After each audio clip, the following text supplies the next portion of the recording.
Στο λιβάδι που η θάλασσα γαληνεύει, η Μαρίνα με πάθος μαγειρεύει. Ο Αντώνης με τον Πέτρο γυρνούν και σερβίρουν, κι όλοι οι πελάτες και οι φίλοι τρώνε και περνάνε καλά. Το βράδυ ο Αλέκος στη γιορτή ξεκινά, και η Άννα στην κουζίνα ψάρια ψήνει πολλά. Το κρασί που ρέει με τις μπύρες και τα αναψυκτικά, και όλη σε ρήφος περνάει καλά.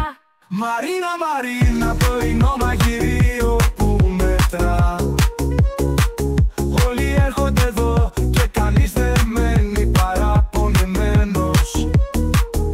Με γεύση, με γέλιο, με κέφι που δένει, είναι η ταβέρνα που κανείς δεν ξεχνά.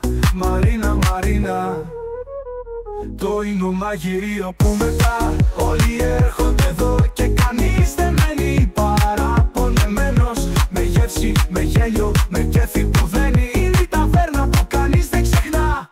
Μαρίνα, Μαρίνα. Τα πρωινά είναι τρέλα, τα λαβερά είναι πίση, εις ώρα στέικα.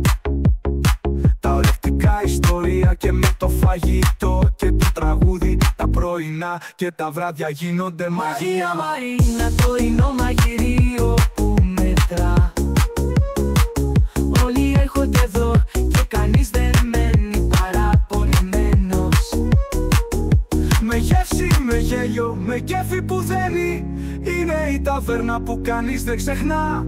Μαρίνα, Μαρίνα, το είναι ο μαγειρίο που μετρά. Όλοι έρχονται εδώ και κανείς δεν μένει παραπονεμένος. Με γεύση, με γέλιο, με κέφι που δένει, είναι η ταβέρνα που κανείς δεν ξεχνά.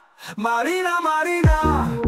Κι αν ποτέ φύγεις απ' τη Σέριφο και ψάχνεις να ξαναβρεις τη μυρωδιά της Μαρίνας και το γέλιο του Αντώνη, το χιούμορ του Πέτρου, τη ζωή του Αλέκου και την αγάπη της Άννας, να ξέρεις θα σε περιμένουμε πάντα εδώ.